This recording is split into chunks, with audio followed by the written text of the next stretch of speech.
ეხლა საზოგადოებამ უფრო კარგად გაიგო, რომ ქართული ოცნება ქართველ ბიზნესმენებს ფულს ახევს ძალიან მარტივად და ქართული ოცნება პარტია ფინანსდება მოპარული ფულით.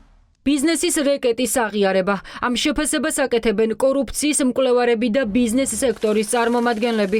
ეკონომიკის მინისტრის ყოფილი მოადგილის სკანდალური ჩვენების შემდეგ. სასამართლო პროცესზე რომეო მიქაუტაძემ თქვა, რომ დიდი ფული, რომელსაც ბიზნესიდან ქრთამის სახით იღებდა, სწორედ ლილუაშვილთან მიჰქონდა. მათ როგორც უნდათ ისე ჭრიან და ისე კერავენ და მთავარი ამბავი არის მათი უფროსის არქიპოსეთურის ინტერესი. ეს ადამიანი, რაც მთავარია რომეო მიქაუტაძე ვლაპარაკობ, არც კაცურად იქცევა, ვითომ კაცურად იმ თითო რა კოდექსიდან დადიოდნენ მექთამეული კოდექსით. არც ადამიანურად იქცევა, არც მოქალაქეობრივად იქცევა, ანუ არის, რა ვიცი, სიბინძურე. სუვერენიტეტიო რომ იძახიან, ეს არის მათი სუვერენიტეტი, რომ ერთმანეთი ძარცვონ, ქვეყანა ძარცვონ, ბიზნესი ძარცვონ. ბიზნესი გარყვნან, მათთანაც აღებმიცემობაში შევიდნენ. ძალიან საკითხავია ის ბიზნესმენი სახელმწიფო საჭიროებისთვისო, რატომ აძლევდა თუ სახელმწიფო საჭიროებისთვის იყო განეცხადებინა ოფიციალურად. კორუფციის მკვლევარებს ეჭვი აქვთ, რომ ფული მხოლოდ ლილუაშვილთან არ რჩებოდა. ასეთი შავი ფულით ქართული ოცნების შავი სალარო ივსებოდა. ადრე თუ გვიან მკვლევარების მოლოდინით ბიზნესი ალაპარაკდება და იტყვის ვის რჩენას აიძულებდნენ. ფული რამდენიმე ადგილზე ნაწილდებოდა. ეს იყო წამრთმები, ფული უნდა წაიღო, ანუ ლილუაშვილიც და მიკაუტაძეც კარგად უნდა ცხოვრობდეს. შემდეგ ფული მიდიოდა კიდევ სხვა ჯიბეებშიც, რომ ხმა არ ამოეღო კიდევ დანარჩენ ჩინოვნიკებს და ასევე ფული მიდიოდა ქართული ოცნების პარტიულ ყულაბაში, ხო, როგორც თეთრი, ეგრეთ წოდებული რეგისტრირებული შემწირველები და ასევე ის ფული, რომელიც არჩევნებზე იხარჯებოდა. სასამართლო პროცესების გახსნაც მოუწევს და ამ დოკუმენტების გასაჯაროვებაც მოუწევს ქართულ ოცნებას და საზოგადოება გაიგებს, რომელ ბიზნესმენებს აახიეს ფული და ამათმაც აიხიეს, იმიტომ რომ იყო შიში, რომ ფულს თუ არ გადაიხდის, შემდეგ შემოვა სახელმწიფო უსაფრთხოების სამსახური, შემოვა ფინანსთა სამინისტროს შემოსავლების სამსახური და ამ ადამიანებს უბრალოდ მთელ ბიზნესს წაართმევდნენ. წესით, ახლა გამოძიებამ უნდა დაადგინოს ჯამში რა ოდენობის ქრთამი მივიდა ბიზნესიდან ლილუაშვილთან და სად წაიღო ეს თანხა სუსის ყოფილმა უფროსმა.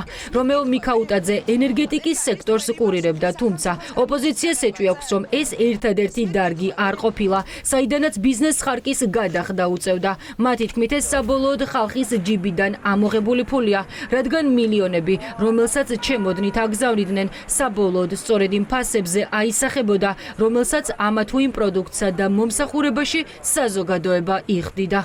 შიდა კლანური გარჩევების პროცესში გახდა მათთვის აუცილებელი, რომ გასაჯაროვება მომხდარიყო, რომ სად მიდიოდა ეს ფული, მაგრამ დარწმუნებული ვარ, რომ ეს პრაქტიკა დღესაც გრძელდება.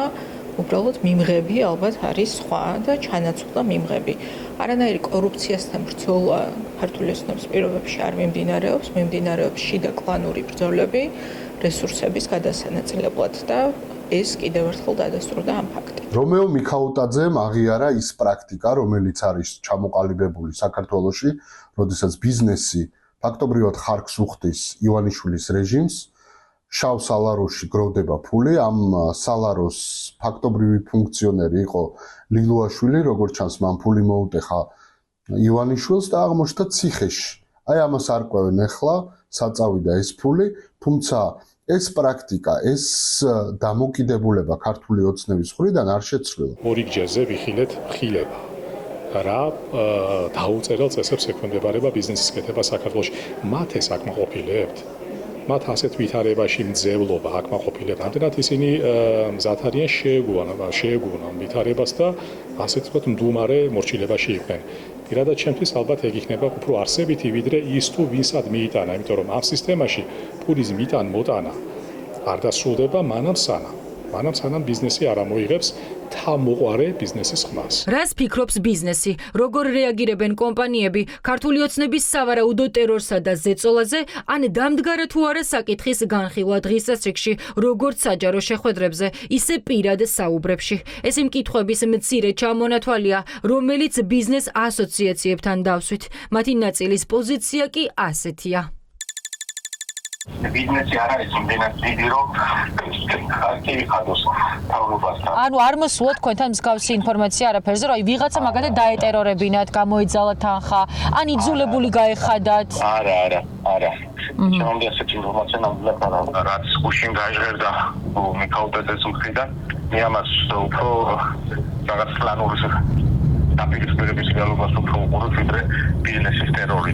არსებობს ქვეყანაში ისეთი ბიზნესები, რომელიც ხელისუფლებასთან შერბაცილებული არის და შესაბამისად, როდესაც ისინი რაღაც თანხას იხდიანეს უშუალო პარტნიორობის სავარცხლოდ ამას, რომელიც შეიძლება უკანონოდ ჩაითვალოს ეროს დავარქვათ თუ ხარჯს დავარქვათ, ასეთი შეიძლება არსებობდეს, მაგრამ ის რომ მაგალითად ჩვენს სფეროში იყოს ასეთი ფაქტი, ეგრე არ ცნობილია. მსგავსი ტიპის ინფორმაცია არც ერთ ჩვენ წევრ კომპანიას არ გავიშერებია, არ მომწოდები, არც ხდომაზე, არც პირადად სიმართლე რო გითხრა. არსებობს საფუძვლიანი ეჭვი და ვარაუდები, რომ ეკონომიკის მინისტრის ყოფილი მოადგილე მიქაუტაძე სუსის ექს-უფროსის დასმენით საკუთარი თავისუფლებით ვაჭრობს, თუმცა ნებისმიერი მოტივაციის მიუხედავად ერთი რამ ცალსახაა: ოცნების კორუფციული სქემები საზოგადოებისათვის დღითიდღე უფრო ნათელი ხდება.